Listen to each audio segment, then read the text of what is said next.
Boa noite a todos e a todas.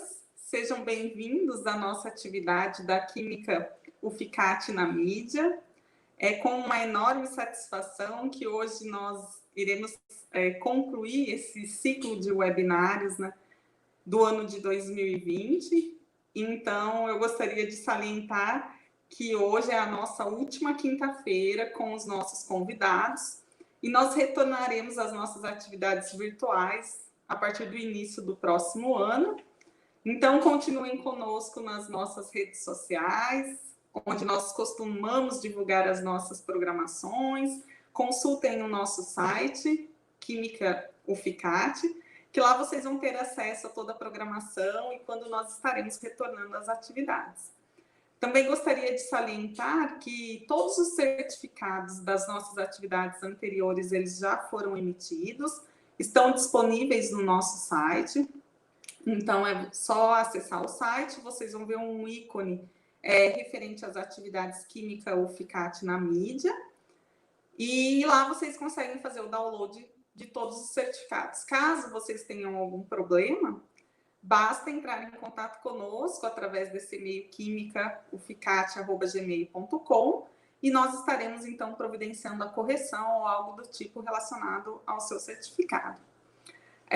Também gostaria de chamar a atenção de vocês que sigam o nosso canal, né, Química UFCAT no YouTube, ativem o sininho para receber as notificações, para que vocês consigam saber, então, quando nós retornaremos, né, quando as atividades voltarão a acontecer de modo virtual. Nós já estamos com uma programação, né, organizando a programação para o ano de 2021, então, em breve, estará disponível nas redes sociais e no nosso site o início das nossas atividades. Então, sejam todos muito bem-vindos. E para a noite de hoje, né, eu gostaria de convidar o professor Bruno. Ele é o nosso convidado que vai estar participando conosco na noite de hoje. O Bruno, ele é professor na Universidade Federal Rural de Pernambuco. E essa noite nós vamos estar discutindo, falando um pouco sobre o ensino de Química, né? As perspectivas para o ensino de Química. Bruno, muito obrigada por estar aqui conosco, participando desse webinário. Seja muito bem-vindo. E como é de costume, né, nós pedimos para que os nossos convidados se apresentem, contem um pouco sobre a trajetória profissional deles, né, para que os nossos alunos conheçam um pouco da sua história, né, da sua trajetória e se sintam incentivados ou não, né, a seguir o nosso caminho. Então, seja muito bem-vindo e prazer em conhecê-lo. Ok, obrigado, Shelley. Obrigado à Universidade pelo convite, né, de Química. Agradeço por essa oportunidade. Boa noite a todos e todas que estão aí do outro lado da telinha, né? É feito o pessoal que fala na TV, né? Você que está aí na telinha, né? Eu também estou aqui na telinha do lado de cá, mas se sintam abraçados, né? Uma boa noite a todos vocês. Bom, eu achei interessante porque essa questão de você fazer essa sua fala, né, sobre o contexto, e eu lembro de uma mensagem, né, de uma postagem nas redes sociais, em que uma pessoa estava perguntando, eu vou ser professor de Química, o que é que vocês acham? Né? Imagina aí, você que está aí no chat, né, no YouTube, se você vai ser professor de Química, já imaginou quão bom é ser um professor de Química? Será que você incentivaria outros a serem professores de Química? Eu incentivaria. Por quê? Porque eu gosto do que eu faço, eu gosto muito de Química, gosto muito de tecnologias, né? Gosto dessa parte de discutir a Química, discutir as tecnologias. Então, eu acho sensacional ser professor de Química. E aí, minha história, né? Eu até brinco, né? Em meados do ano 2000, eu tinha terminado o ensino médio, né? Digo ensino médio, e eu até brinco, né? Eu tinha um pensamento um pouco ultrapassado, porque meu pai tem o ensino fundamental, aí eu disse, eu vou ter o ensino médio e meus filhos que vão ter ensino superior. Eu pensava assim, não é isso recente aí, né? no início do século XXI, né, digamos assim. E eu gostava de tocar, né? Vocês devem estar vendo aí, ó, uns instrumentos. E eu gostava de tocar, né? Guitarrista, tinha uma banda, tinha um cabelo grande, o cabelo foi embora, a banda também, né? Mas ainda continuo tocando. E quando foi em 2000, né? 2002, mais ou menos, houve, para quem acredita, né? Eu vou também falar isso, né? Porque tem gente que acredita, tem gente que não acredita. Deus falou comigo, né? Me chamou a atenção, disse: tu não vai ser músico aí, não. Isso não vai ser tua vida, não. E eu fui fazer vestibular, né? Comecei a estudar, comecei a pensar, vou fazer vestibular de quê? E aí, à medida que o tempo foi passando, Deus foi me mostrando alguns caminhos. A minha escolha, né, para ser professor, aqui, eu estava até conversando, nós temos duas universidades, né, que ficam a 5 minutos de distância uma da outra, né? Que é a Universidade Federal de Pernambuco e a Universidade Federal Rural de Pernambuco, ao que eu trabalho e estudei, né? E eu lembro conversando com um professor de química, ele disse: você quer ser o quê? Não, química, porque é legal, aquela coisa da bomba, né? Vamos explodir. E aí o pessoal fica logo apaixonado com as explosões. Aí ele: se você quer ser o quê? Né? Eu disse: não, estou pensando em ser professor. Disse: vá para a Universidade Federal Rural de Pernambuco. Então foi lá que eu fiz meu curso de licenciatura em Química, né? Fui aluno de iniciação científica, tive a oportunidade de fazer a iniciação científica, na qual eu aprendi muito, né? Eu chegava na universidade, minha aula era noturna, né? O horário noturno, eu chegava de manhã, 10 horas da manhã, e ficava o dia todo lá no laboratório, né? Do meu ex-orientador, para ter aula só de 6h30 da noite, estudando, fazendo as atividades de iniciação científica. E aí eu até brincava, né? Eu fazia as coisas bem rápido, logo que o meu orientador pedia, e ficava com o tempo livre navegando na internet, que naquela época estar na internet não era tão fácil como agora, né? Todo mundo tá com celular e tal. Antigamente não era tão simples assim, né? A gente esperava chegar no sábado para poder conectar no telefone para fazer a conexão, né? Que era só um pulso, então a gente passava do sábado até o domingo, né? Com acessando a internet, porque durante a semana não era tão simples. Então, passei muito tempo, passei 4 anos nessa idas na universidade cedo, e até brinco, não sei se aí em Goiás, né? Aí com vocês, vocês conhecem um biscoito chamado treloso. Um biscoitinho treloso, um biscoito recheado. Aqui é chamado biscoito treloso, né? E aí é um biscoitinho recheado, né? Feito Bono, feito outros biscoitos, que era o meu almoço. Eu almoçava todos os dias biscoito treloso. Biscoito recheado. Vou falar biscoito recheado para ficar mais fácil. De chocolate. E passei esses 4 anos estudando, né? E agora eu enjoei biscoito. Não gosto de biscoito. Esse daí, principalmente, por ter passado 4 anos comendo, né? E fiz, né, a minha graduação. Depois fiz o mestrado, trabalhando com ensino de química, envolvendo tecnologia. E depois fui fazer o doutorado na UFPE, né, na nossa universidade vizinha aqui. E lá eu trabalhei com astroquímica, a química computacional. Né, meu trabalho, eu explico um pouco de como acontecia a formação da água no Sol. Né? Tem água no Sol e o meu estudo foi nessa linha aí, com o professor Antônio Carlos Pavão, que é diretor do Museu de Ciências, né? Ele é do departamento aqui da Federal, é um professor que trabalha com essa parte de química computacional e divulgação científica. Então, foi nessa área que eu fiz aí o meu doutorado e fui trabalhar na universidade, né? Consegui passar no concurso e estou aqui como professor de química. Então, recomendo a vocês, se vocês gostam de química, se vocês gostam de falar de química, não desistam, né? Comam biscoito recheado na hora do almoço, se for preciso, mas que no final vai ser bastante proveitoso. Isso eu digo por experiência própria, tenho o prazer de estar trabalhando, né, de estar conversando sobre química e sobre tecnologias. Então, esse seria um resumo né, um pouquinho dessa minha história para fazer a graduação, o mestrado e o doutorado. Né? Tem um grupo de pesquisa que eu coordeno e tem alguns alunos que me ajudam a fazer essas pesquisas. Ótimo. Então, sinta-se em casa e a palavra é toda sua. Ok, obrigado. Vou colocar aqui, né? Vamos colocar a apresentação, pedir licença a vocês. Eu vou falar um pouquinho sobre a aprendizagem tecnológica ativa, que está dentro, né?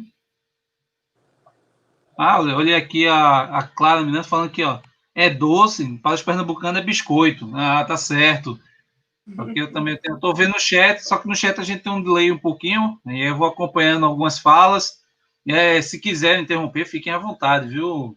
Gente, se quiser também Ótimo. parar, Não, conversar, pode tiver vontade. alguma pergunta, assim, porque às vezes o pessoal quer fazer uma pergunta e acaba já passando. Não, Então, mas aí a gente convida todos a colocar as perguntas no chat e no final a gente discute todas elas. perfeito. Tá Ótimo. então, ótimo. Sinta-se à vontade. Vamos lá. Então, tá aqui meu e-mail para quem quiser depois conversar, reclamar. Não gostei do que você falou, pronto, pode mandar um e-mail. Gostei, queria saber daquele artigo, pode mandar um e-mail. Só não mande vírus. Vírus aí complica, né? Mas o demais pode mandar, que a gente vai conversar, vai dialogar. Então, a gente tem um grupo, né, que eu coordeno, que é o Laboratório para Educação Ubíqua e Tecnológica no Ensino de Química, chamado Leutec. Está aqui o e-mail. 90% do que eu vou falar para vocês aqui tem lá disponível os artigos, né, os textos, os links. Então, vocês podem acessar tranquilamente esse endereço. Vocês vão ter essa informação, né, sobre os dados. Para quem acompanha minhas falas, sabe, né, que o segundo slide que eu apresento sempre é desse livro. Aí, 5 anos sendo o segundo slide das minhas apresentações. E é essa propaganda educacional gratuita. É o livro que nós produzimos falando sobre tecnologias no ensino de química. Então, a gente fala uma parte teórica sobre as tecnologias, que eu vou até comentar aqui com vocês.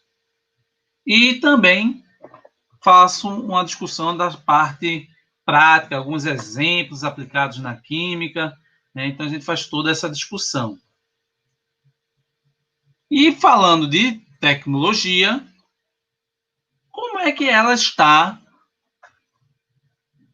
na educação? Como é que a tecnologia está inserida nas escolas, nas universidades?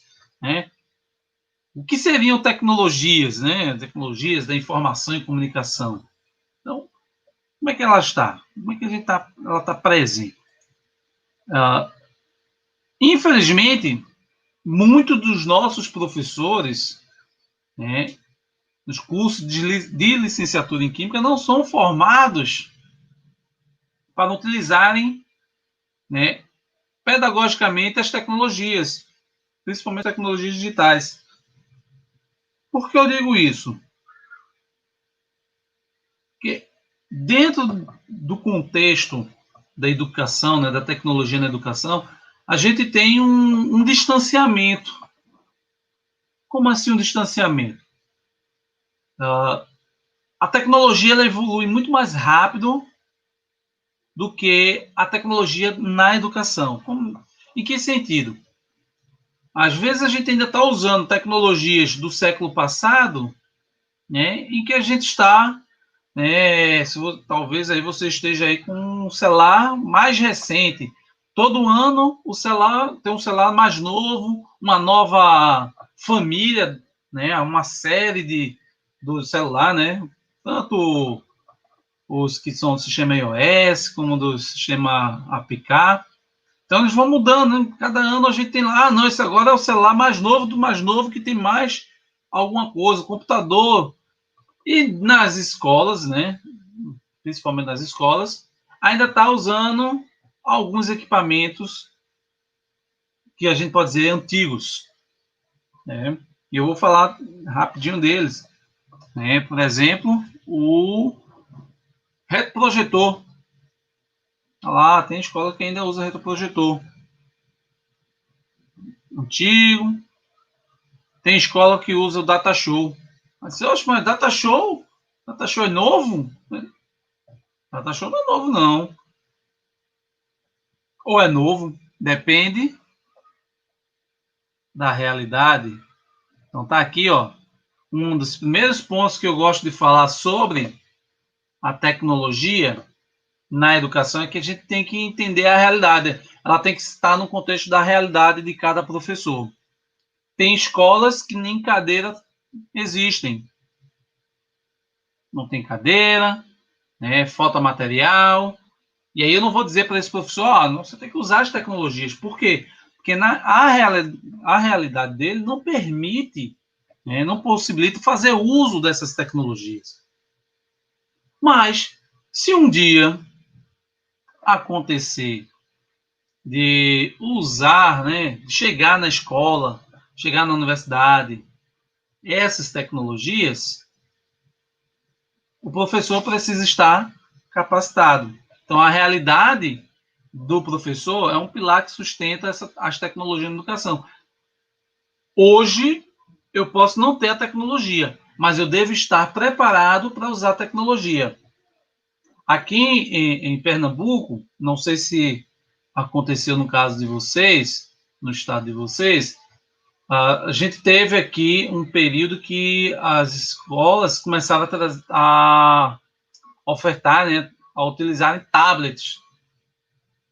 Aí chegou o tablet, era aquela coisa toda, agora tecnologia, e de repente não os governantes disseram, não, a gente trouxe o tablet, ninguém usa, então vamos cancelar. Não deu certo. Esse negócio de colocar tecnologia na sala de aula não dá certo. E aí, refletindo sobre isso, né, o que aconteceu aqui no caso de Pernambuco? Os alunos receberam tablet, né, e iniciaram as aulas, e os professores ainda não tinham recebido esse tablet. Vieram receber durante os primeiros meses de aula. Ou seja, os alunos já tinham. Segundo ponto aí problemático aqui, esses professores, eles receberam o tablet, né, mas não tiveram capacitações. E aí o detalhe, né? Esses tablets fornecidos é o sistema operacional Linux. Quantos de vocês usam Linux? Eu mesmo não uso. Então, imagina você, professor, receber um equipamento novo para usar e você nunca usou nada parecido, né? Então, houve dificuldades, os professores não sabiam quais eram os recursos que estavam disponíveis, não havia uma capacitação para usar aqueles recursos. Então, a tendência foi esses professores deixaram de utilizar o tablet.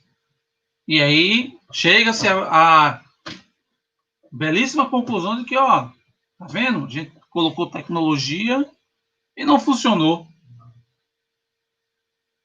O problema aí, a gente trouxe tecnologia, mas não deu certo. A tecnologia não dá certo. Nesse caso, a gente tem um problema da realidade, né? Trouxeram as tecnologias, mas a incorporar de forma que esses professores pudessem fazer uso e os alunos também. Então, o uso das tecnologias deve ser pautado pela realidade, pelo contexto professor e por capacitações. O segundo pilar que eu comento é sobre a adição. Não, a tecnologia vai substituir o professor. Vocês acham que a tecnologia vai substituir o professor? Que nada. Eu vejo que não. Eu entendo que é uma adição, ou seja, vem somar. As tecnologias podem substituir, sim, aquele professor que usa o bloquinho de anotações há 20 anos. Ele dá a mesma aula com o mesmo material. Esse tipo de professor vai ser substituído. E não é pela tecnologia, é por um professor que se atualiza, por um professor que está ali buscando aprender e trazer novas formas de trabalhar com seus alunos. Então, a tecnologia ela deve ser pensada como uma adição e não como uma substituição. A tecnologia é vamos somar ela, vamos inserir. Ela vem para contribuir, para somar. A gente deve pensar que a tecnologia ela não vem para substituir o professor, nem para resolver todos os problemas, né?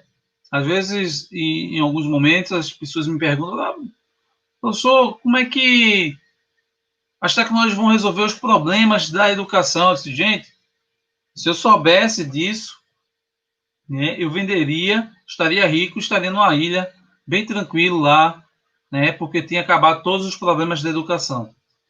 As tecnologias não vão resolver todos os problemas da educação, mas sim elas vão poder ajudar em alguns momentos, em algumas partes, né, em alguns contextos. E o terceiro pilar, que eu gosto de falar também, é de a gente pensar as tecnologias no ensino, né, com uso de estratégia. Como assim uso de estratégia? Eu tenho visto professores, né, dizer, não passa atividade na internet não, porque o aluno vai copiar e colar. Aí, copiar e colar. Eu estava lembrando, né?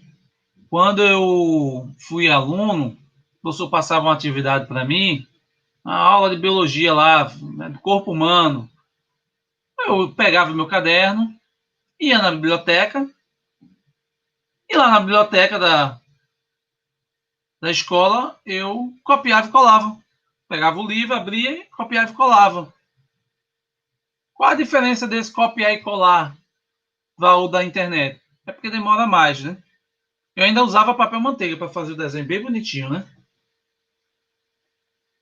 A gente tem que pensar o uso das tecnologias como estratégia. Eu tenho que passar esse uso por meio de uma estratégia. Fazer com que esse aluno compreenda, faça uso dessas tecnologias de modo que ele se posicione, de modo que ele possa ser participativo. Então, pensar no uso das tecnologias de forma que elas sejam estratégias. E aí, nesse contexto, a gente tem aí, né, a BNCC. Né, muitos não gostam, falam dela, mas ela chegou, está aí, foi aprovada, está sendo aplicada, e ela fala de 10 competências gerais, né, da educação básica. E dessas 10 competências, competência na BNCC é definida como uma mobilização de conhecimentos, né, habilidades, atitudes e valores para resolver demandas complexas da vida cotidiana do indivíduo, né, que ele possa exercer a cidadania, né, dentro do seu contexto. Em uma dessas aqui, a cultura digital, a competência fala sobre a questão das tecnologias. O que é que diz essa competência?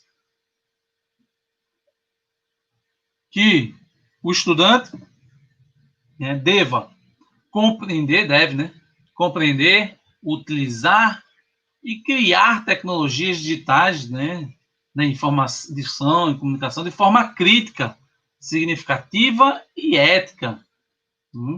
Para quê? Para que ele possa se comunicar, para que ele possa acessar, para que ele possa produzir informações e conhecimentos, né, tendo protagonismo e autoria. Então, olha, a BNCC ela vem com essa proposta de trazer para o estudante, né, no uso das tecnologias, competências que façam com que ele se comunique, que ele acesse, dissemine informações e produza conhecimentos. Também recomenda, né, a BNCC, lá no ensino médio aqui, garantir que os fundamentos científicos e tecnológicos, né, para o estudante, né, que ele possa se apropriar das linguagens das tecnologias digitais e tornar-se fluente na sua utilização. Isso eu estou falando das competências, né? Além disso, essa cultura digital, ela fala de 3 dimensões, ela tem 3 dimensões aqui, que é a computação e programação, o pensamento computacional e a cultura e o mundo digital. Vejam, essa computação e programação tem 2 subdimensões, que falam da utilização de ferramentas digitais e da produção de multimídia. Então, os estudantes devem utilizar ferramentas multimídias, né? No pensamento computacional, fala sobre a visualização de análise de dados, né? Que os estudantes possam usar diferentes representações e abordagens para visualizar e analisar dados, então que ele possa visualizar e analisar dados de formas distintas. E na cultura em mundo digital, fala aí, ó, do uso ético, um dos pontos que é importante, né? De tanta informação que a gente tem aí equivocada, né? O pessoal fala, né? As fake news. É importante que nossos estudantes saibam fazer o uso ético, né, das informações que são disponibilizadas de forma online, né, nas redes, na internet, dentro dessa cultura digital.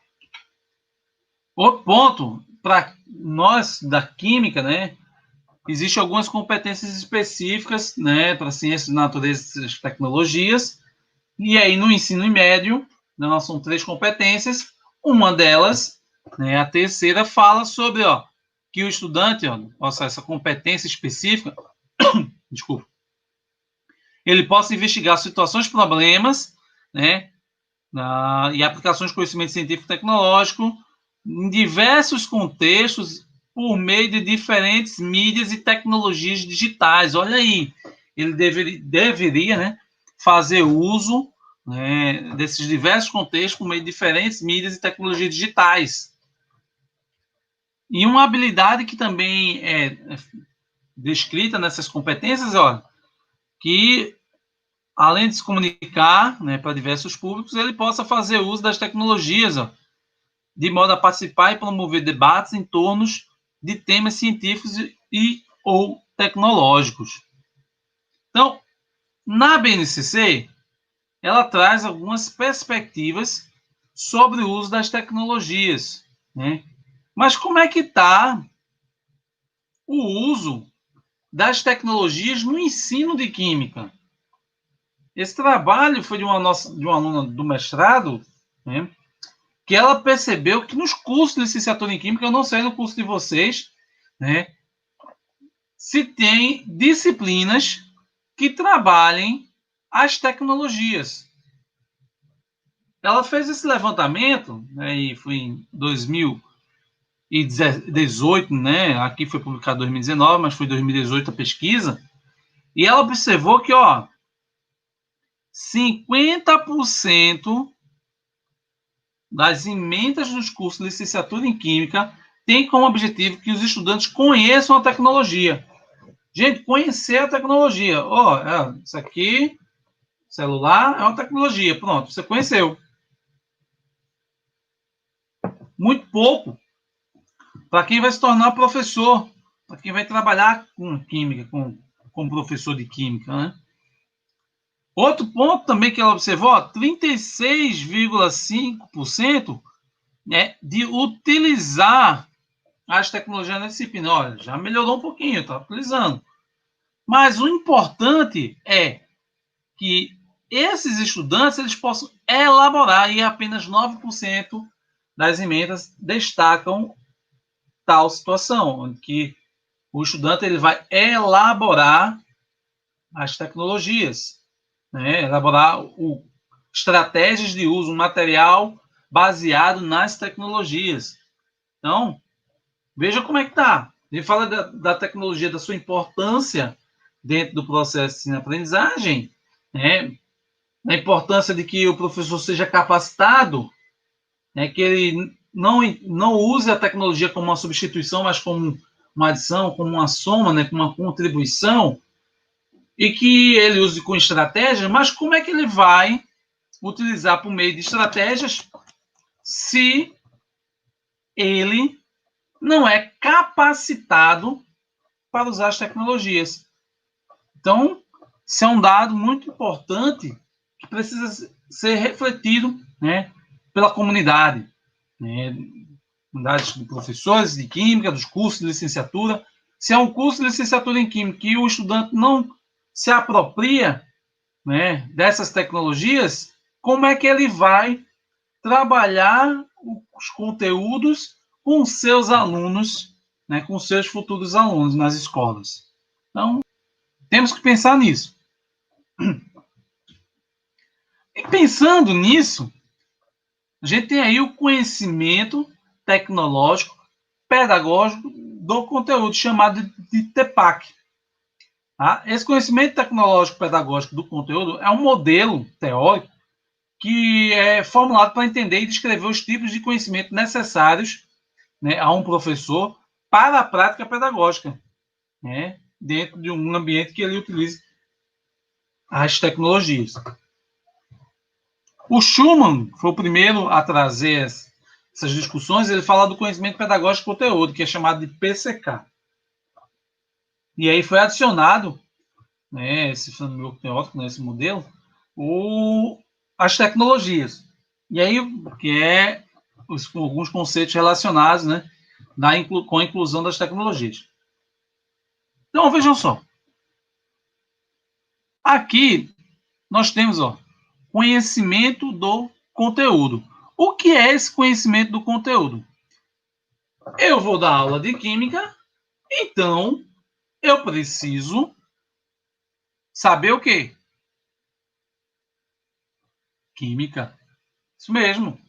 Se eu vou dar aula de química, eu tenho que saber química. Se eu vou dar aula de teoria quântica, eu tenho que saber teoria quântica.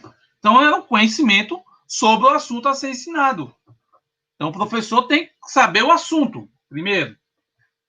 O PK aqui, conhecimento pedagógico, é o conhecimento sobre as práticas, né, sobre os processos, sobre os métodos de ensino e aprendizagem, né, que o professor vai ter, né, ou seja, que metodologia eu vou utilizar? Que abordagem eu vou fazer uso? Que método, né, eu vou utilizar, né, de forma a ajudar? Que teorias de aprendizagem eu vou utilizar? Então, aqui, conhecimento pedagógico está relacionado sobre as metodologias, as práticas, né, as teorias que eu vou utilizar para ensinar o quê? Química. O professor tem que saber química e eu preciso que esse professor, além de saber química, ele tem que saber que metodologias ele vai utilizar para ensinar química. Já o TK é o conhecimento tecnológico, né? E o que seria o conhecimento tecnológico? É o conhecimento padrão. Como assim, conhecimento padrão? É o conhecimento sobre a tecnologia padrão. A tecnologia padrão seria o quê? O livro, o caderno, o quadro, a internet, o vídeo, ou seja, conhecimento sobre as tecnologias. Então, não basta eu saber química, eu preciso saber que metodologia eu vou utilizar e eu também tenho que saber como usar aquele recurso. Eu tenho um livro, não vou usar o livro, abrir o livro e pronto. Abram na página 52. Aí você vai lá, escreve, abram na página 13. Aí você vai lá, abre na página, certo? E eu tenho que saber usar esse instrumento, né? Esse recurso. Eu tenho que saber usar o livro de forma que ajude o estudante a compreender o assunto. Então, o conhecimento tecnológico pedagógico de conteúdo é quando o professor está aqui, né? Ele vai fazer uso, né, desses conhecimentos para ensinar, né, sobre a tecnologia em diversas áreas, né, de forma que ele possa trabalhar com os seus alunos, né, os conteúdos, né, de forma eficaz, qualificada, né, englobando tecnologia, pedagogia, né, de forma que esses professores, né, podem usar para ensinar os conteúdos curriculares. Então, olha, falei que o uso da tecnologia precisa ser considerado naqueles pilares. Falei que o professor tem que estar capacitado e essa capacitação ela é importante que ele saiba como usar as tecnologias, e aí nós temos aqui o conhecimento tecnológico pedagógico de conteúdo, mas também a gente pode fazer uso, né, dos conhecimentos pedagógicos e metodológicos junto das tecnologias digitais. E aí chegamos no tema que havia mencionado para falar hoje, que é a aprendizagem tecnológica ativa. O que é a aprendizagem tecnológica ativa?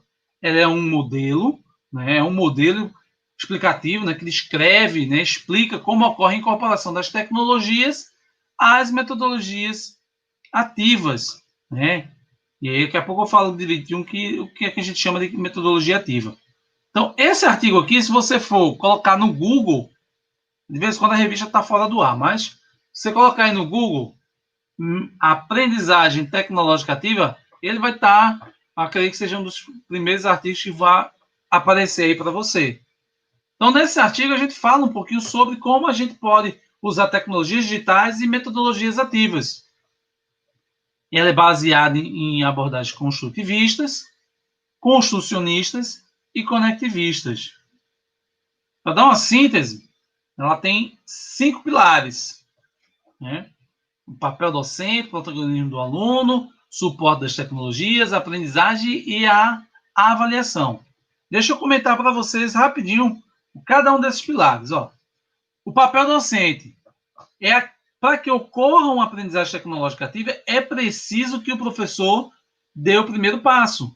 Então, quando ele dá esse primeiro passo, ele vai ajudar, né? Ele vai ser o orientador, ele vai ser o supervisor, ele vai facilitar o processo de aprendizagem, né? E não sendo a única fonte de informação e conhecimento, né? Ele vai ajudar o aluno a decidir sobre a direção de sua aprendizagem, a escolher entre as múltiplas opções para aprender os conceitos requeridos, deve ir além do ensino pré-formatado, né? Ele vai ajudar os alunos a realizar seus trabalhos, né, de modo que eles sejam, né, que eles busquem, né, que eles possam preencher a lacuna de orientação.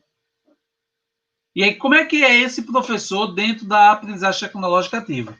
Eu gosto de usar essa imagem porque aí, olha, você é estudante de química e não conhece esse professor de química, tem alguma coisa errada aí, né? Tem que conhecer ele, eu faço propaganda gratuita também para esse professor, senhor professor Walter White, né? Quem não conhece, aí a série Breaking Bad, pode assistir, é uma série muito legal sobre o professor de química, né? Tem alguns conteúdos, daqui a pouco eu vou falar um pouquinho mais sobre isso. Mas olha, como é que deve ser esse professor? Ele deve ser o professor analógico, né? Esse professor que usa o livro, usa o quadro, né? Ou o professor que faz uso das tecnologias, no computador e tal, tendo aí, ó, que optar por usar ou um ou outro. Eu digo que o professor ele tem que ser o digilógico. O que é esse professor digilógico? É aquele que, em alguns momentos, ele usa os recursos analógicos, e em outros momentos ele faz uso dos recursos digitais. Então, ele mescla com esses dois âmbitos, né? E aí vai novamente, ó, realidade. Se na minha realidade eu posso fazer uso do livro e é adequado para meus alunos, vamos usar o livro. Mas se eu posso usar o celular, por que não utilizá-lo? Usar o computador, a lousa interativa. Então, o professor digilógico é esse que faz uso das diversas tecnologias, tanto analógicas como digitais, na sua prática pedagógica, né? Ele que vai definir diante da sua realidade, do seu contexto.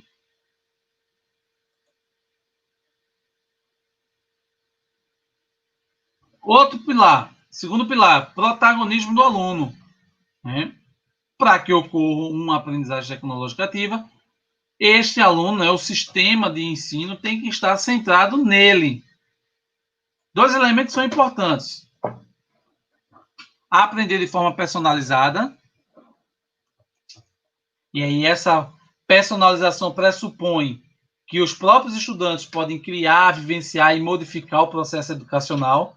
Eles que decidem que caminho percorrer, né, tornando-se independentes, conscientes, ensinando-os a ajudar, né, e ensinando-os a ajudar a si próprios, né, e aos colegas. refere-se a uma aprendizagem que é adaptada das necessidades particulares do estudante. Ou seja, ela pode ocorrer onde, quando e como o aluno quiser. Além disso, aprender por competências. E o que seria esse aprender por competências? Os estudantes eles devem mostrar um domínio de um determinado assunto antes de passar para o próximo. E aí, essa perseverança, né? Se o aluno passar para um novo conceito sem compreender ele, gera lacunas, né, na aprendizagem dele. Então, é necessário que esse estudante ele possa ter consciência, né, do que ele está aprendendo para que ele possa passar, né, de fases, né, de conteúdos, à medida que ele vai aprendendo. E isso está dentro de uma esfera, né, muito comum, que é a tomada de decisão. Ele toma decisão sobre a sua própria aprendizagem. Então, aqui é o protagonismo do aluno. Vou falar um pouco mais rápido, por causa do tempo. E a gente tem, suporte das tecnologias. Que a ATA, o professor e o estudante podem usar diversas tecnologias e elas são baseadas, né, em diversos recursos, diversas possibilidades, e principalmente numa ideia do conectivismo. E como é que a tecnologia pode ajudar? Antigamente, o professor, né, agia como a informação viesse num bebedouro, né, num bebedouro no meio do deserto, e que só ele, o professor, poderia instruir, ensinar os alunos, porque ele que tinha o bebedouro, né? Atualmente é diferente, gente. Olha, nossos alunos estão imersos em muita informação, um dilúvio de informação. E aí é preciso o quê? Que esse professor ensine o estudante a nadar, porque tem muita informação. Senão, vai ter aluno aí dizendo que a Terra é plana. Né? Então, há muita informação. E essa informação não vem da escola e não vem da universidade. Ela vem da própria rede, vem da web.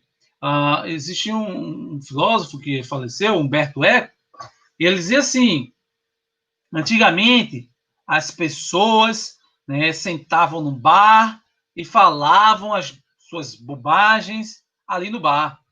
E afetavam apenas quem estava no bar, porque tinha que ouvir aquelas bobagens. Atualmente, com a internet, essas mesmas pessoas falam as bobagens na rede, nas redes sociais. E agora, todo mundo acaba ouvindo, todo mundo assim, de uma forma geral, né? Ouvindo essas bobagens que essas pessoas falavam.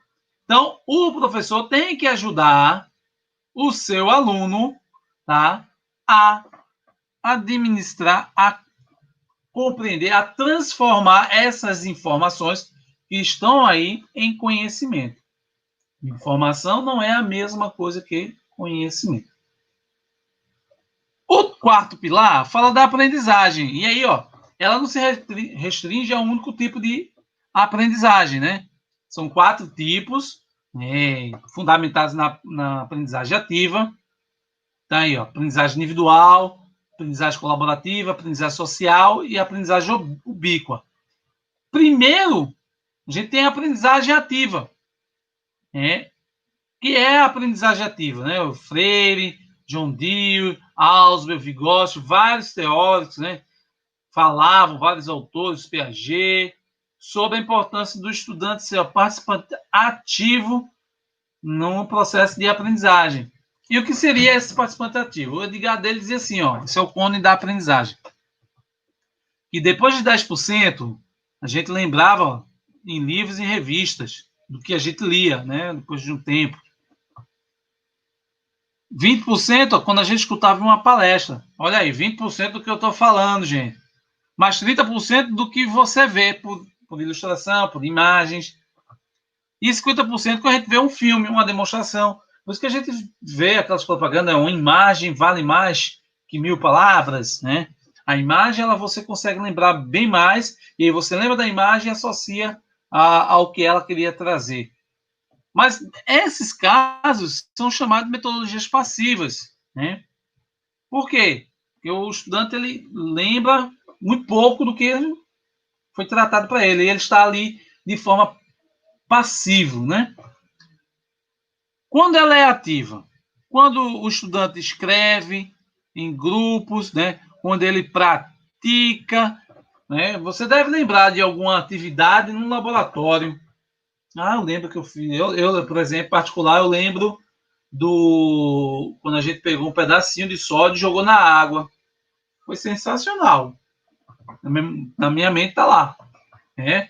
Quem teve experiência de colocar ácido na água ou água no ácido, você acaba lembrando porque você está ali na prática, né? Opa, não posso misturar aqui, eu tenho que fazer o correto.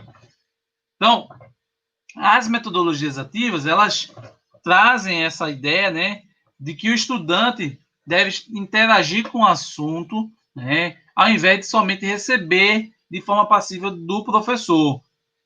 A metodologia ativa tem no estudante como um sujeito que promove sua própria aprendizagem, tem autonomia, ele interage, né, com o professor e com seus próprios colegas, né, com seus próprios colegas.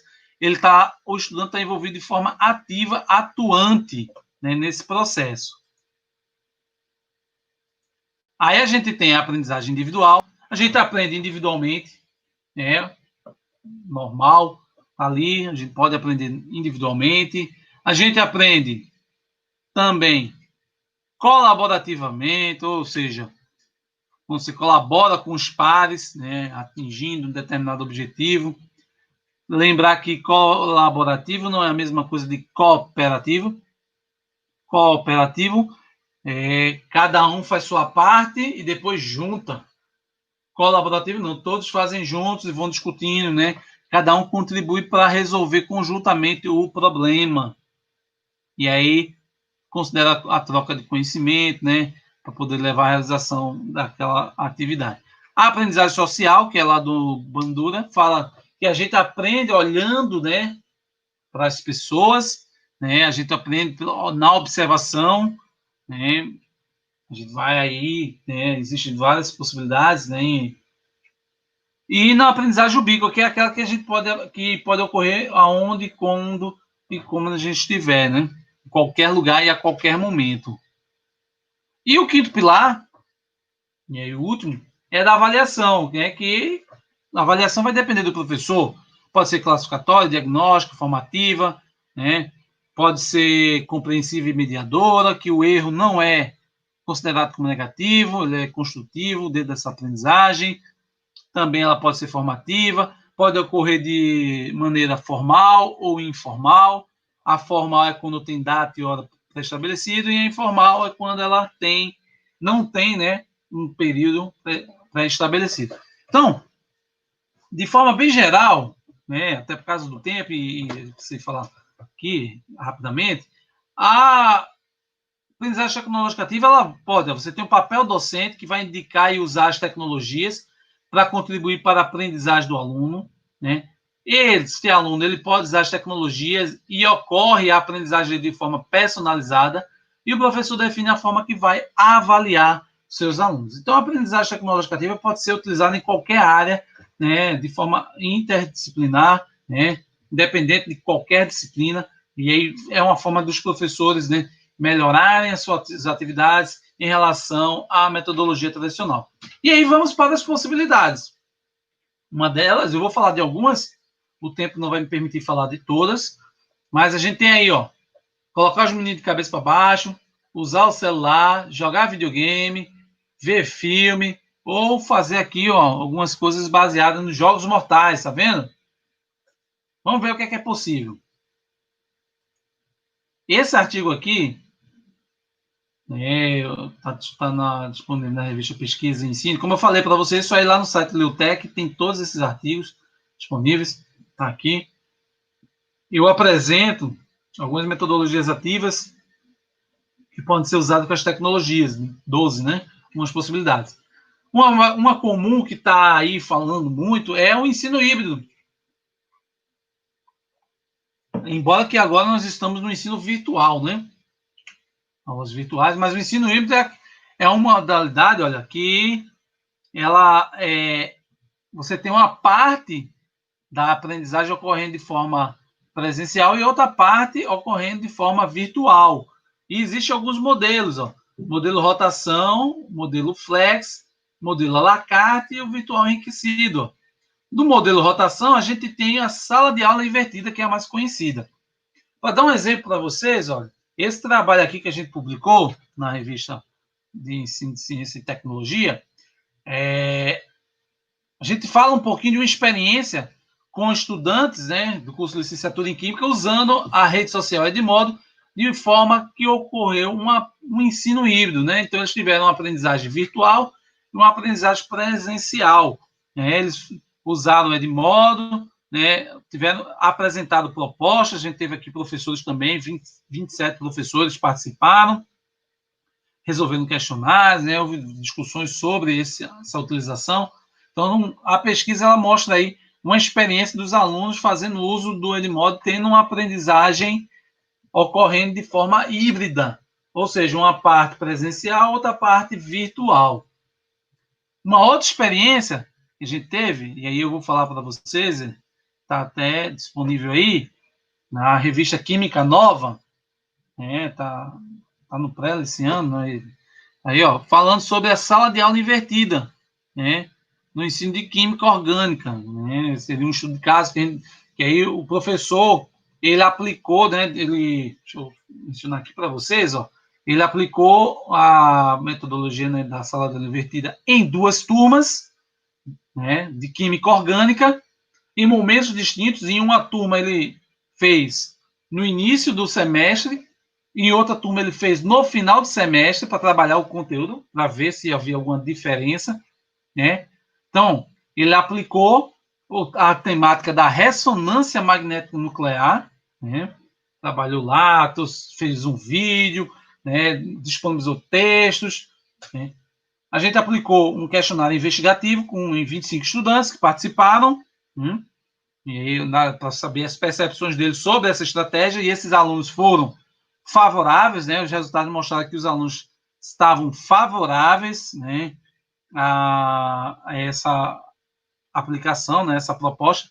Também fizemos uma entrevista semi-estruturada com o professor que fez, né, e aí ele falou que ele precisou modificar, né, a metodologia dele, mas que foi interessante e que percebeu que houve resultados significativos. Então, a gente viu lá como foi o controle sobre a aprendizagem, os estudantes disseram que tiveram controle sobre sua aprendizagem e foi possível que esse professor aprofundasse o conteúdo. Para quem não conhece, a sala de aula invertida é assim, ó. O estudante, né? O professor manda o material para o estudante, o estudante, em casa ou na biblioteca, onde ele quiser, estuda aquele conteúdo, né? Se apropria da parte teórica, e quando ele vai para a escola, para a universidade, o professor não vai dar a aula sobre o assunto, o professor vai tirar dúvidas sobre o assunto, vai discutir sobre o que o aluno leu, sobre o que o aluno compreendeu. Então, eles fazem uma discussão lá sobre como aconteceu, né? Então, está aí essa proposta da sala de aula invertida. A ideia, basicamente, é esta. Então, é uma experiência também que é enriquecedora, né? Quando os estudantes participam, quando eles estão ali juntos, né? Então, isso é muito importante dentro desse processo. E aí vocês veem aqui no canto direito, ó, tem um círculo, esse é o carimbo da aprendizagem tecnológica ativa, que é a sala de aula invertida, ela também pode ser feita, né, pode ser discutida a partir da aprendizagem tecnológica ativa. Outro recurso legal, gente, o uso de vídeo. Então, ó, esse artigo aqui, eu fiz um trabalho com estudantes, né, também da licenciatura em Química. Por que a gente utilizar o vídeo? O vídeo ele ajuda a introduzir um conteúdo, a ilustrar, a concluir um trabalho de ensino-aprendizagem, permite uma abordagem contextualizada, interdisciplinar. O vídeo, ele está aqui, esse trabalho, os alunos, eles identificaram em filmes, e aí foram 40 e poucos filmes, cenas que poderiam discutir a ciência, né? Discutir a química nele. Por exemplo, Homem-Formiga. é possível, né, trabalhar os conteúdos da teoria quântica, né, a partir do filme O Homem-Formiga. Outro também, Homem de Ferro 2. Né, o Homem de Ferro ele produz, ele sintetiza um novo elemento químico. Então, o professor pode discutir como é o processo de síntese dos elementos. Como é que é feito esses elementos? O que é um colisor? Né? O que é que acontece? Né? O que é um quark? O que é um átomo? O que são essas substâncias e características desses elementos? Então, é possível o professor trabalhar através dos filmes os conteúdos químicos. E olha, o filme não foi produzido para isso. Então aqui tem uma lista de 40 e poucos filmes, né, que podem ser utilizados. Já aqui, ó, essa minha aluna, né, a Jéssica, né, ex-aluna, ela trabalhou com Breaking Bad e The Hanged. São duas séries, né, que falam aí, que tem conteúdos químicos, aqui fala da radioatividade, aqui fala da própria química, em que ela fala sobre os obstáculos epistemológicos que estão presentes na série, né? Como, por exemplo, algumas cenas que aparecem, será que aquilo ali acontecia de fato? Será que aquilo ali é verdadeiro? Né? Então, ela vai fazendo essas discussões e também falando sobre as possibilidades de utilizar essas séries, né, no processo de ensino-aprendizagem. Temos os softwares, né, no ensino de química, que podem ajudar também. Né? Aí você tem softwares, o FIT, né, que tem várias simulações. Né? Tem aqui o Keep Tabela, que é um software de tabela periódica, bem interessante, que você pode trabalhar. Vou passar aqui rapidinho. Tem os podcasts, que o estudante pode elaborar os podcasts. Aí eu vou passar aqui. E, ó, se você for no youtube.com/Leutec, que é o canal lá do nosso grupo de pesquisa, você pode, né, ver os primeiros podcasts produzidos por estudantes de Química. Primeiro, por que eu estou dizendo primeiro? Porque na nossa disciplina a gente incentiva que nossos alunos produzam seus podcasts. Então tem lá vários podcasts disponíveis, tá? E aí tem alguns artigos que a gente está falando sobre, né, os podcasts. O Stop Motion também, ó, que a gente publicou aqui na revista Química Nova na Escola, esse ano, falando sobre uma experiência usando Stop Motion. Você for lá no youtube.com/Leutec, você vai ver Stop Motions produzidos por estudantes. E aí, dentro do quê? De uma aprendizagem tecnológica ativa, ó. Papel do professor incentivando os alunos a produzirem, os estudantes que se tornaram protagonistas, porque eles que produziram o material, usando as tecnologias, né, tiveram aprendizagens individuais e colaborativas, né, quando eles estavam trabalhando na produção dos stop motions, e a avaliação que foi o que o professor viu, né, dentro desse processo, que os estudantes puderam progredir dentro daquele conteúdo. Então, é uma proposta aí também possível que você pode ver, né, produzir stop motions. Também, ó, o uso de história em quadrinhos. Esse artigo aqui na revista Ludo Sintai, a gente fala sobre a produção de história em quadrinhos. Ó. Os estudantes produziram histórias em quadrinhos em 2 tipos de ferramentas, e aí essas ferramentas eles discutem os conteúdos da química, né, de forma irônica, né, lúdica. Aqui também, ó, falando sobre ligações químicas. Então, é uma possibilidade também dos professores, né, trabalharem histórias em quadrinhos, né, que os alunos possam fazer uso desse recurso. A gente tem outro recurso também aqui, eu vou falar rapidamente para a gente poder encerrar, que é os aplicativos para a aprendizagem móvel. Esse artigo aqui a gente fala um pouquinho deles.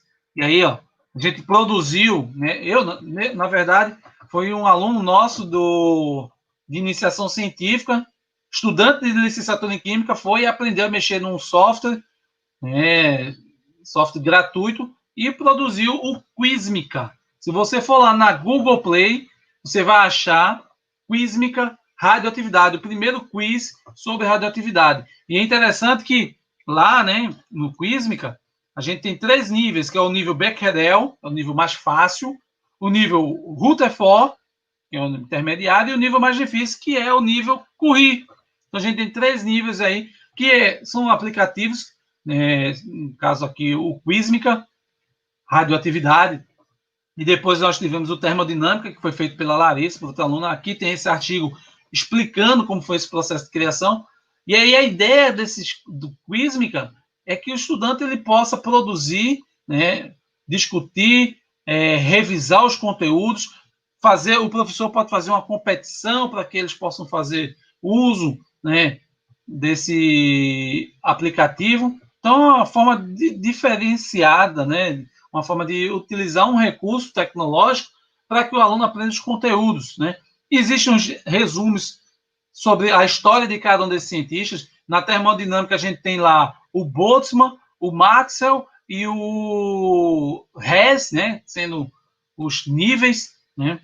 Depois nós temos esse outro aplicativo que também está disponível lá na Google Play, né, que é o Memorários Nobres da Química. Então a gente fica falando aí, é um jogo da memória, como vocês podem ver, que vai tratando sobre cada um dos cientistas, né, sobre 10 cientistas que foram premiados com o Nobel de Química. Então, você saberia quem ganhou o primeiro Nobel de Química? Então, a gente tem aí um contexto, história falando sobre eles.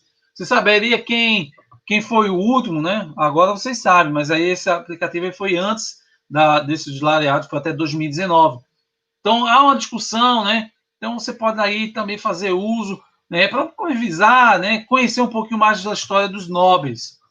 E o último aqui, que eu vou mostrar para vocês, é o jogo digital Termo 10, que é um jogo, né, Ludo, né, do tipo Ludo, e o estudante vai trabalhando os conteúdos de termoquímica aqui, principalmente relativos à absorção e à liberação de energia, né, vai trazendo essa discussão aqui, o jogador vai passando por fase, por diversos momentos. Todos esses aplicativos, né, eles estão disponíveis, né, gratuitamente lá na Google Play. Só é você digitar Leutec, e aí você vai ver, tem outros também produzidos por nossos alunos. Então, são possibilidades, né, para você, estudante, professor, trabalhar, conhecer, né? E aí, para finalizar, a gente tem a realidade aumentada, que é outra possibilidade aí, ó, trazer, né, uma imersão proporcionada, né, dentro do uso do celular, da realidade virtual, realidade aumentada. E aí o estudante pode trabalhar, o professor pode trabalhar alguns conteúdos envolvendo a química. E aí, se você está em dúvida, que conteúdo pode trabalhar, né, que conteúdo pode ser abordado, aí eu recomendo a você a leitura deste artigo. Também foi publicado esse ano, que a gente fala de alguns aplicativos, né, de realidade virtual e realidade aumentada para o ensino de química. Então, a gente fez um levantamento e traz aí algumas propostas. E agora, para finalizar, a gente tem a gamificação, que é a utilização de elementos de jogos em atividades que não são jogos. De uma forma bem geral, a gente tem aqui, ó, nossos alunos do curso de licenciatura em Química produziram 17 propostas de atividades gamificadas para o ensino de Química. Está aqui publicado nesse artigo. Eles vão trazendo propostas para serem utilizadas. E mais recente, a gente, na Química Nova na Escola, teve a publicação de uma atividade usando o Kahoot e o Socrative, né, para a aprendizagem tecnológica ativa gamificada. Então, está lá, aconselho a vocês a darem uma olhada. No site do Leutec tem esses aplicativos. Agradeço a atenção, desculpem aí, gente, acabei dando uma correria um pouquinho no finalzinho para poder mostrar. Quem quiser ver esses artigos, né, esse material, está disponível aqui no leutec.frpe.br. Tem lá um menu chamado Publicações e está todos os artigos. Tem um menu chamado Apps, todos os aplicativos produzidos por nosso grupo, né? Temos uma página no Facebook, divulgamos, né, nossas publicações, nosso material.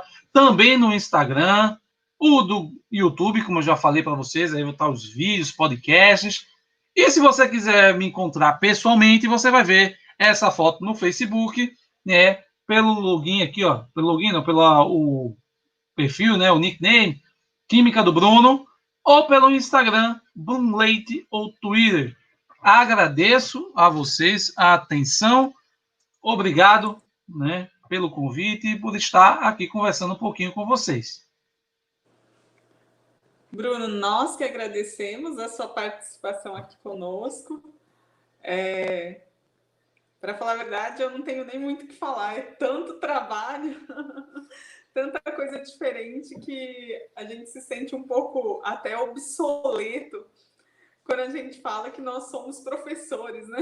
De um modo geral, assim, como nós estamos ultrapassados nas nossas metodologias, né? Nesse processo de ensino e aprendizagem. Parabéns mesmo pelo seu trabalho, pelo trabalho do seu grupo. Eu acho que cada vez mais é evidente, né, a necessidade que nós temos de inovar nesse processo de ensino-aprendizagem, porque nós estamos ficando assim, nós estamos ensinando como um monólogo, né? Parece que é só a gente que fala e os alunos eles não conseguem ter esse. Parece que nós não conseguimos chegar até onde nós precisaríamos, porque hoje os alunos eles vivem em um outro universo que parece que a gente não está conseguindo atingi-los, né? Essa é a sensação que eu tenho. Então, assim, eu vou começar fazendo uma pergunta minha, pessoal mesmo, antes da gente ir para as perguntas que estão no chat. Realmente, assim, é muito surpreendente as possibilidades de ferramentas que nós temos para poder fazer esse processo, o ensino de química, né? Mas, no entanto, quando a gente fala de um país tão diverso, né, do ponto de vista econômico, de acesso, você não acha assim que a gente trabalha ao mesmo tempo a gente tem um processo onde a gente quer desenvolver novas técnicas, novas metodologias, né, para poder ensinar química, só que também eu penso, por exemplo, nos professores que trabalham na periferia das cidades, onde as escolas não têm tanta infraestrutura, que muitos, ao mesmo tempo que nós temos alunos que vivem 24 horas conectados, né, nesse universo virtual, você também vai ter o aluno que muitas vezes ele talvez nem tenha pego um celular na mão, né? Então, assim, como pensar diante de tantos contrastes, né? Como que a gente poderia pensar onde você acha que seria o ponto de ataque para a gente conseguir levar mais tecnologia para o ensino de química quando a gente pensa no pacote no Brasil como um todo? Sua pergunta é bastante complexa. De fato, nós temos bastante disparidades, né, entre nossos estudantes, entre os professores, né? As realidades são distintas, por isso que eu até falei logo no início, olha, eu, professor, eu penso assim, na minha escola nem cadeira tem, mas eu tenho que estar preparado para se um dia chegar um computador, né, eu poder usar. Então, acho que o primeiro ponto dentro disso é o professor pensar na capacitação. Eu tenho que estar capacitado para usar. Se hoje eu só tenho o quadro, eu tenho que saber usar o quadro. Né? Lá no TEPAC, né, como eu falei, olha, eu tenho que saber usar o quadro, eu tenho que saber usar o quadro aí seria a tecnologia padrão, né?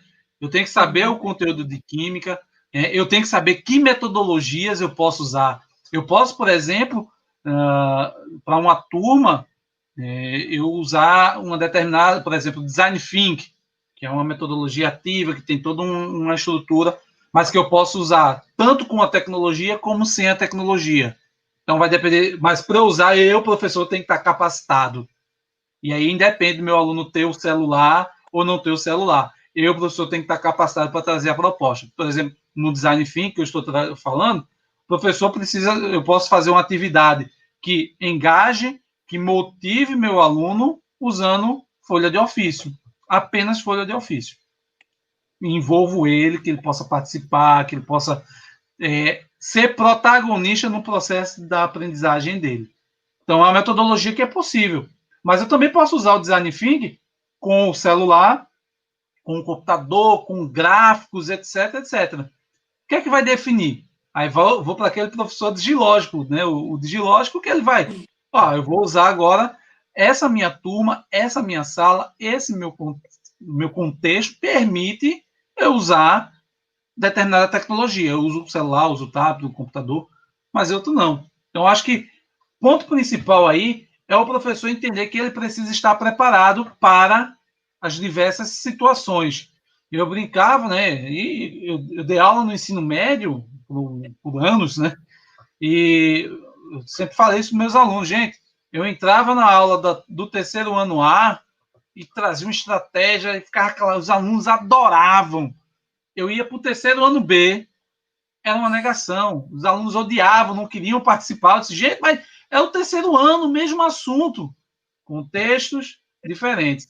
E isso me fez aprender que, independente de ser o mesmo terceiro ano, ser o mesmo conteúdo, eu, professor, tenho que estar preparado para aquela minha turma, para aquele tipo de turma, para aquele tipo de aluno, para aquele tipo de situação que eu vou estar abordando. Então, acho que esse é o ponto, dentro de tantas disparidades, de tantas diferenças entre professores, entre escolas, né? Na mesma, aqui em Recife, tem escolas que são escolas de ponta, tem escolas que são precisam de infraestrutura. Então, eu, professor, tenho que estar preparado para o contexto que eu vou estar trabalhando. Eu acho que esse é um ponto importante para fazer diferença. Não sei Nós se não podemos respondi. mais contar como professor modular, padrão, né? Você não pode mais ser engessado, você tem que estar apto e aberto a diferentes realidades, né? Eu acho que a gente pode, assim, então, para as nossas perguntas, só né? para complementar, e Sim, claro. para quem está ouvindo, não estou dizendo aqui que é fácil, não, viu? Dificuldade é Longe difícil. de ser Não é fácil, né? simples, não. Ele está falando aí, é super. Não, não, não. É difícil. É difícil por quê? Porque nós estamos acostumados a um contexto. Né? Estamos aqui no contexto. Qual é o contexto? Eu, professor, eu, estudante, na verdade, eu vou para a escola para o aluno, para o professor me ensinar, para depois eu estudar. Quando a gente inverte isso, quando eu boto o aluno para estudar antes de dar o conteúdo, o aluno já diz, esse professor está com preguiça. Esse professor não quer trabalhar. Já tem. Então, é difícil romper. Nós temos, desde pequeno, vamos aprendendo a agir de certas formas, né? Pensando dentro das caixinhas programadas. Então, não é simples. Culturalmente, no Brasil, a forma do ensino-aprendizagem ela é muito ainda depositada na figura do professor, né? Quando você conhece outros países com outras técnicas, outras formas de ensino, você vê que, por exemplo, em outros países, muitas vezes o aluno é responsável por mais de 80% desse processo. O professor ele é basicamente um tutor do processo de ensino-aprendizagem, né? Então, muitas vezes aqui no Brasil, quando você tenta fazer alguma coisa que seja fora daquele padrão cultural, né? O Brasil é um dos poucos países que o professor entra e ele fala 1h40, né? A aula dele é de 1h40 e ele fala, e ele fala, e ele fala. E o aluno ele é passivo, né? Ele tem aquela posição de que ele está lá só para receber a informação e aquele volume de informação gigantesco que passou de 20 minutos ele não consegue absorver mais nada. Então, assim, culturalmente é difícil você transpor, né? Você modificar O desafio é essa. grande. É grande, é muito grande mesmo. Aí, Vamos lá para as perguntas. Vamos lá. A Clara, ela pergunta: a TPAC é uma teoria? Boa pergunta, Clara. Existe um grupo, né, de pesquisadores que consideram o modelo do TEPAC um modelo teórico, justamente para explicar como os procedimentos, né, teóricos, metodológicos, para que o professor utilize as tecnologias dentro da sua prática. Então, existe um grupo que considera a TEPAC como um modelo teórico. Né? Vamos lá para a próxima. A Clara. Devemos fazer o nosso melhor e aproveitar o que temos nas mãos. É isso mesmo, professor. O preparo docente. Até, por exemplo, quando a gente participa, né, com os alunos do curso de licenciatura em Química, é muito comum Primeiro porque a gente não tem uma receita de como é ser professor, né? A gente tem uma expectativa, né? E acho que também muito o que nos influencia no exercício da profissão são as referências dos professores que tivemos, né? Então, assim, não só pelo que a gente aprende metodologicamente, né? Ou até mesmo o que nós estudamos, mas nós trazemos muito do referencial, tanto do que nós admiramos como um bom professor e o que nós não queremos ser enquanto professores, né? Só que aí, ao mesmo tempo, quando a gente fala desse cenário tecnológico, eu acho que nós temos ainda muito poucos exemplos, né?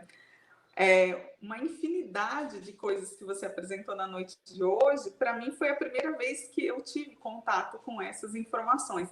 Até, por exemplo, quando a gente fala do processo de utilização de sala invertida, né, que é uma coisa que eu particularmente eu acho interessante, mas ainda a gente não tem essas práticas acontecendo, né?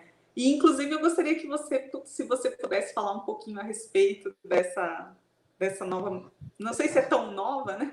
Mas dessa metodologia que se utiliza, muitos novos cursos, eles inclusive criaram o projeto pedagógico baseado já nessa sala de aula invertida. Como é que se dá esse processo?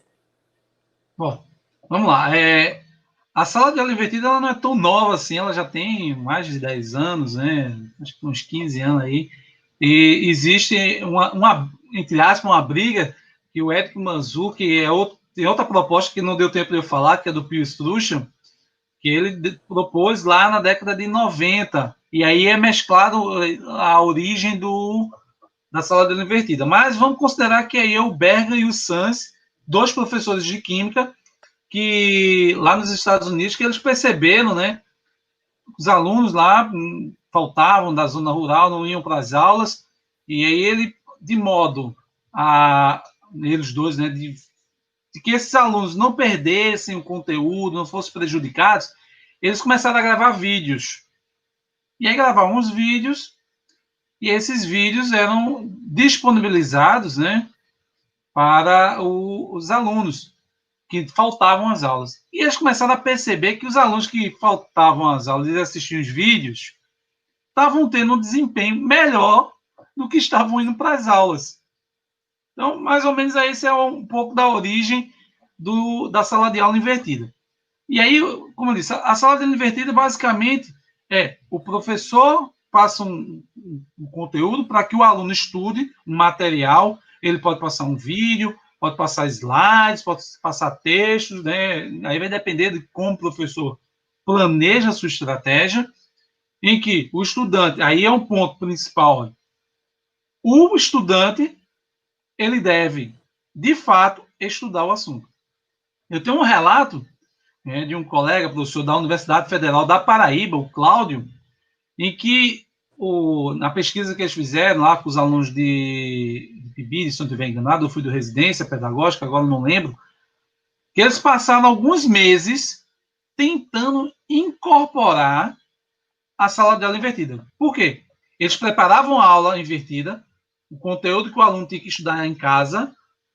Quando os alunos chegavam na sala de aula, ninguém estudava. Ninguém tinha estudado.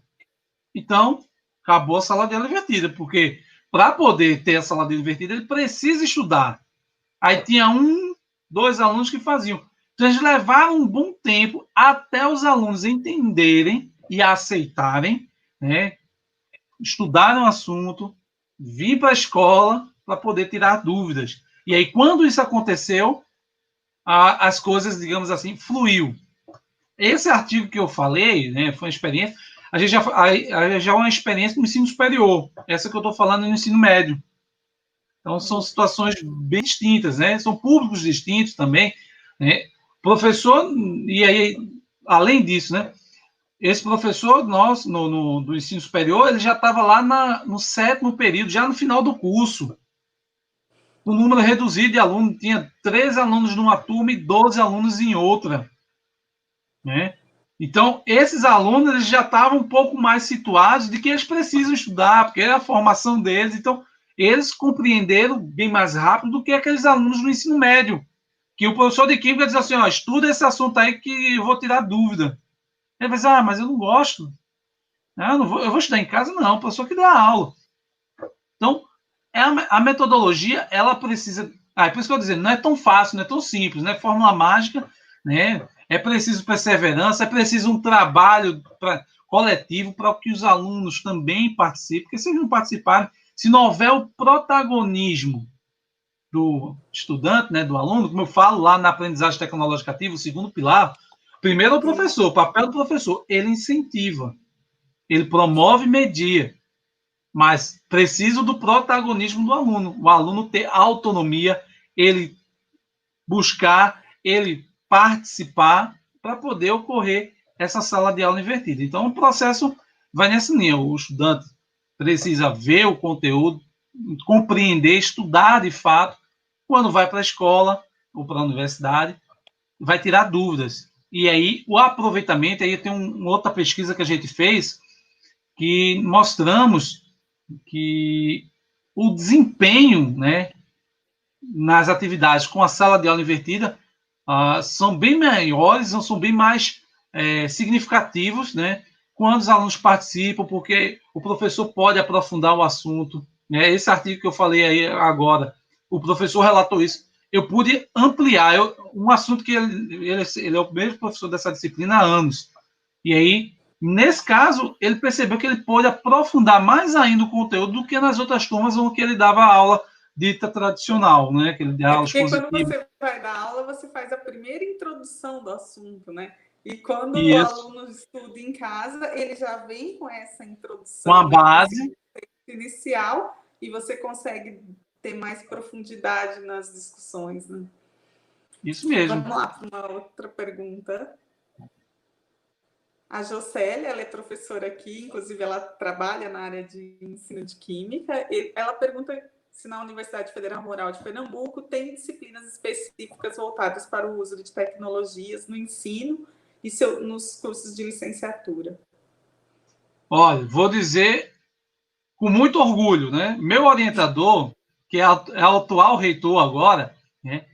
Ele trabalha com tecnologias, é um expert em tecnologias, e ele batalhou por anos no curso de licenciatura em Química para introduzir uma disciplina, né, pelo menos uma disciplina específica, exclusiva para o ensino, né, das tecnologias, no ensino de Química, no curso de licenciatura. Então, no curso de licenciatura em Química, em Recife, que a gente tem uma unidade que fica em Serra Talhada, em Recife, o curso de licenciatura em Química tem uma disciplina exclusiva para discutir as tecnologias. E em Serra Talhada também temos, né, uma disciplina, embora que houve alguma mudança lá, não sei o que é que houve, mas parece que eles mudaram. Mas nos 7 anos que eu fui professor em Serra Talhada, existia uma disciplina específica para trabalhar as tecnologias. E disciplina que muito importante para poder formar o professor e utilizar essas tecnologias em suas práticas. Então, a gente tem algo que eu posso dizer assim com muito orgulho, que o meu ex-orientador e o atual reitor que tem trabalhado, né, com as tecnologias, temos discutido sobre, por exemplo, o ensino híbrido dentro da universidade como um todo, né? Então, temos sim disciplinas específicas voltadas para o uso das tecnologias. Legal. Vamos lá, a próxima é do professor Albert. As aulas virtuais induziram, de alguma maneira, mais ferramentas virtuais para o ensino de química? Então, Albert, veja só, eu tenho um ponto crítico, porque as aulas virtuais, né? Você falou, aulas virtuais eu também chamo de aula virtual. Tem algumas pessoas que chamam de remoto, né? Eu não chamo de remoto porque remoto quer dizer que está bem longe. Se quando falar remoto é algo distante, não está. Né? Às vezes você está dando aula, seu aluno está no mesmo prédio que você.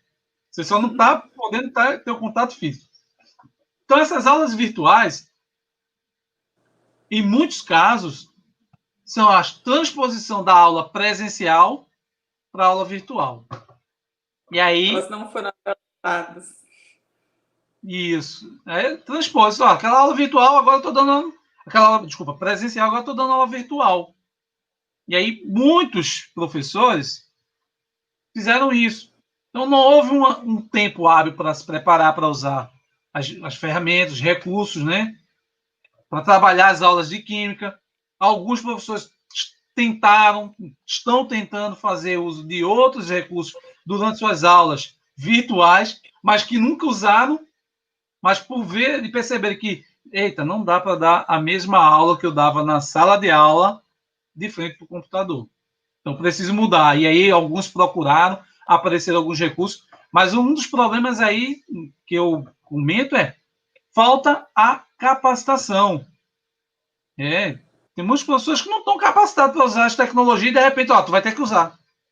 E aí a gente está fazendo, eu até brinco, a gente vai fazendo assim, vai, ver aí do que dá. Até aproveitando a pergunta do Albert, Bruno, como que você enxerga, por exemplo, a execução das disciplinas experimentais, né, dentro desse universo do ensino virtual? Especificamente dentro dessa realidade, né, que agora a gente tem uma projeção aí, talvez tenhamos mais um semestre, ou talvez mais um ano, né, de aulas virtuais. Como que você enxerga essa questão das disciplinas experimentais? Muito delicada. Por quê? A ideia do uso, por exemplo, eu posso usar um vídeo para simular um experimento. Posso usar. Mas o manuseio, e aí eu falei isso na questão das metodologias ativas, quando a gente põe a mão na massa, quando a gente faz, quando a gente participa, quando a gente pratica, a gente consegue lembrar muito mais de quando a gente só vê. Então, isso acaba sendo ruim. Não estou dizendo que é impossível de fazer uma atividade experimental online. Pode, sim, é possível. Mas os recursos que estão disponíveis, aí é outro ponto. Os recursos didáticos digitais disponíveis para as aulas experimentais, elas são escassas. Eu consigo dar aula de um determinado conteúdo, vamos pensar aí num semestre de aula experimental, né?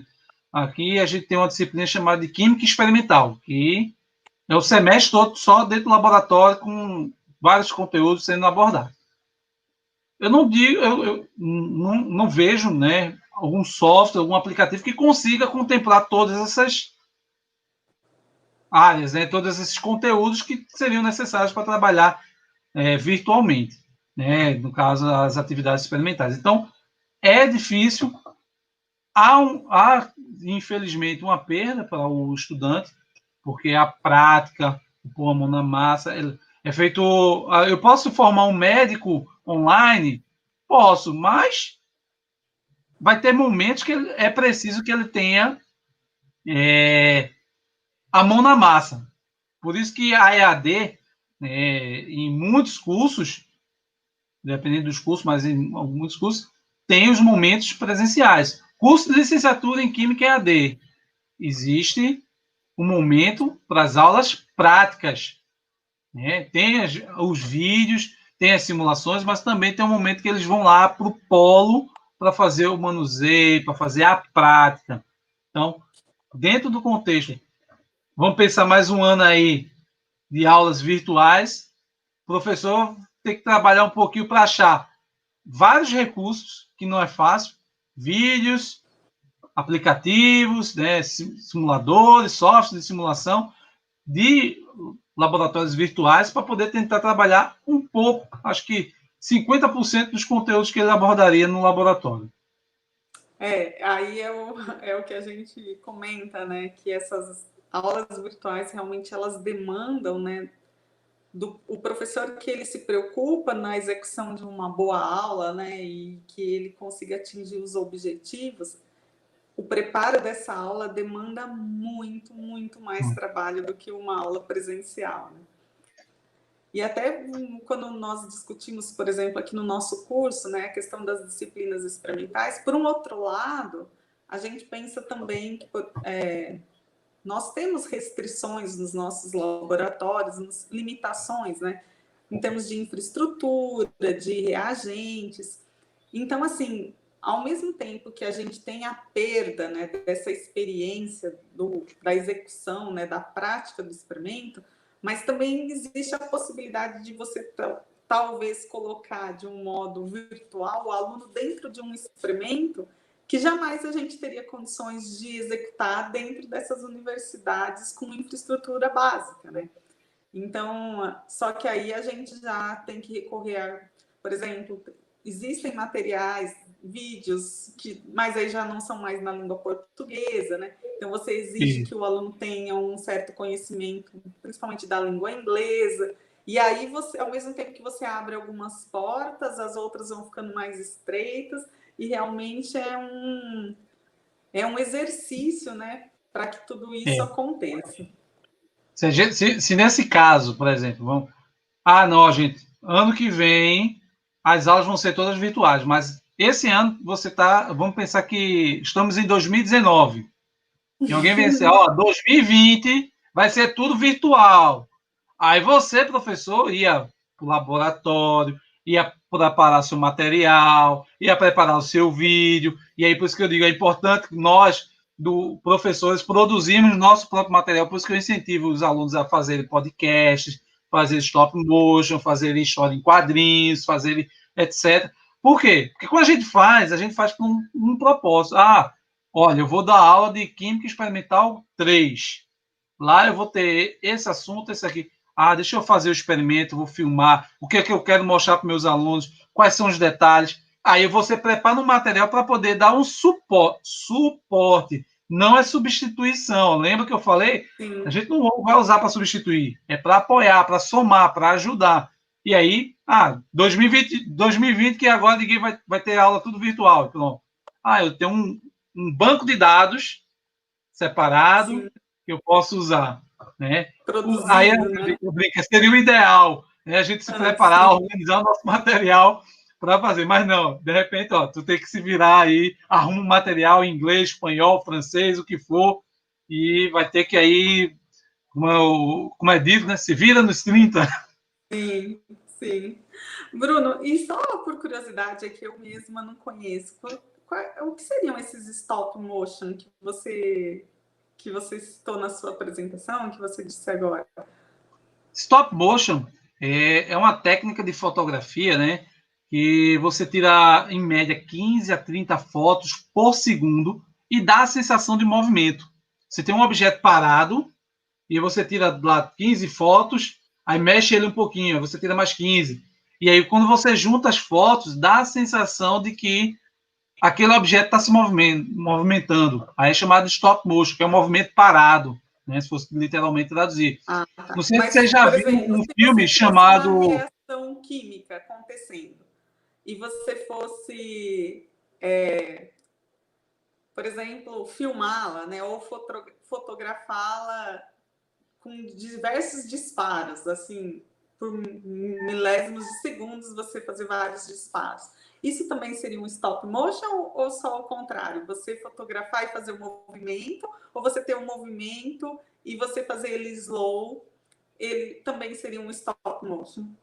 Você acabou de dizer, seria um slow, não seria um stop motion. Uma reprodução de uma foto, um movimento que está... o próprio objeto já está, no caso, a reação já está ocorrendo, você só está registrando em várias fotos, em vários frames, né? Que é o que acontece no cinema, né? Sei lá, o cinema são reproduções de várias fotos. Eu ia até falar, né? Tem um filme chamado A Fuga das Galinhas. Fuga das Galinhas é um filme produzido com massa de modelar, que foi feito foto a foto, foto a foto. Sensacional. Depois você dá uma olhada aí, você vai ver. Existem outros filmes, agora eu não lembro, mas são filmes que é foto a foto. Você tem lá uma massinha de modelar, e aí você bota o bonequinho, tira 15 fotos, depois ajeita um pouquinho e vai fazendo. Ou recortes, enfim, são 15 a 30 fotos por segundo para você fazer. Dá a sensação de que está tendo movimento, um objeto parado. Por isso que é o stop motion, é um movimento parado, né? Você precisa de um objeto parado mesmo. Entendi. Na verdade, assim, só para relatar, né? Eu tive uma experiência muito interessante numa disciplina de orgânica experimental, na verdade, análise orgânica que eu estava ministrando, onde a última etapa da disciplina eu proponho para que os alunos tragam, eles que propõem um mini projeto, né, de forma que eles sintetizem algo no laboratório em várias etapas. E eu achei interessante porque um grupo me procurou dizendo se eles poderiam tentar produzir a metanfetamina por causa da série Breaking Bad. Olha e aí eu fiquei... E, na verdade, a síntese dela para a nossa infraestrutura aqui seria uma síntese relativamente complexa, porque nós não tínhamos, assim... Mas aí, o que eles queriam? Tentar produzir de forma simples, né? Porque era justamente a ideia da série, quando eles começaram a fazer a síntese, eles começaram com materiais caseiros, né? Que não tinha laboratório.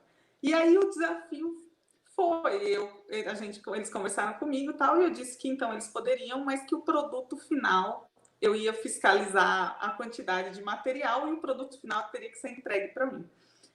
E realmente foi o grupo que mais estudou, que as sínteses eram mais complexas, que os mecanismos iam além do que estava na disciplina. E foi, assim, impressionante a forma como eles conduziram o projeto deles. Assim, iam de final de semana para o laboratório, fora do horário da aula, foram atrás de materiais, assim, alternativos para conseguir executar. E justamente o que eu achei interessante, né, pelo fato daquela síntese estar contextualizada na série que eles estavam assistindo, eles fizeram um trabalho incrível, incrível. E ao final eles tinham que fazer uma apresentação de um seminário, né? E eu achei interessante que até a peruinha lá a perua, né, que eles utilizavam no filme Breaking Bad, o trailerzinho, né? Eles colocaram como animação de todo o seminário. E foi uma experiência assim, muito bacana que eu tive, no sentido deles irem além do que era programado, mas por estar contextualizado com a série que eles acompanhavam, né? Então, aí você você vê a engajou eles, importância. né? Você motivou, a proposta motivou, engajou, e quando, eu digo, quando a gente está engajado, quando um aluno está engajado, ele faz com mais vontade, ele faz com mais prazer, ele O vai além. resultado é outro, Esse é né? o papel do professor, motivar, mediar, fazer com que o estudante seja protagonista do seu processo de aprendizagem. Sim, foi Garanto que muito eles interessante. vão lembrar de tudo que eles fizeram. Ó, como é que a Sim, gente fez? Eles vão sim. saber explicar as reações, Não, e todo o sabiam processo. Por quê? Porque muito, eles põem a mão na muito. massa. Foi muito legal mesmo. Bruno, muita gente te parabenizando, agradecendo Obrigado, pessoal. pela sua fala, pela sua aula. Foi assim, ao mesmo tempo que é desafiador, também é encorajador, né? E eu acho muito importante a gente perceber que existem pesquisadores que se preocupam com essa questão das metodologias, né? Da prática do ensino de química. Então, assim, te agradeço profundamente por estar aqui conosco na noite de hoje, encerrando o nosso ciclo de webinários 2020. E gostaria, Um então, que você prazer, fizesse amigo. suas considerações finais, porque a gente precisa encerrar aqui por conta das aulas, né? Que você utilizasse, então, para fazer suas considerações finais, esses últimos minutos aqui. Gente, obrigado, né, por estarem aqui participando. Obrigado pelo convite. Um prazer para mim, né? É uma temática que eu gosto de falar. Se vocês me virem pelos eventos, né, por aí, olha, como eu tô aqui na tela do lado de cá, você vai me lembrar de mim, pode falar comigo. Oh, eu vi você falando. Pode dar um abraço, que acredito que quando a gente estiver no evento presencial já vou poder dar abraços, né, conversar, né, comentar sobre todo o que aconteceu, rirmos, né, desse período. Então, gente, foi um prazer. Faço convite também para você participar, né, da divisão de ensino de Química, né, que eu sou o vice-diretor atualmente. Então, temos aí a divisão de ensino de Química da SBQ, da Sociedade Brasileira de Química. Temos uma página, né, um grupo no Facebook lá, que mostrando, tem publicações sobre pesquisadores, várias coisas sobre o ensino de química, e também a própria página, né, que é sbq.br/ensino, você também pode acessar. Então, fica o convite para participarem, né, das discussões sobre o ensino de química. Tem aí o site do Leutec, como eu falei, para vocês acessarem, conversarem, tirar dúvidas. Estou à disposição. Obrigado, Michele, pelo convite. Obrigada a Foi um você, prazer. Bruno. Um forte E estou à abraço. disposição, né? poder depois conhecer catalão presencialmente, né? Isso, será muito bem-vindo. Bruno, agradeço mesmo, tudo de bom para você. Um abraço a todos. Então, hoje nós encerramos o nosso ciclo de webinários 2020 e no início do ano que vem nós retomaremos com uma nova programação. Agradecemos todos vocês, fiquem bem e até a próxima. Tchau, tchau.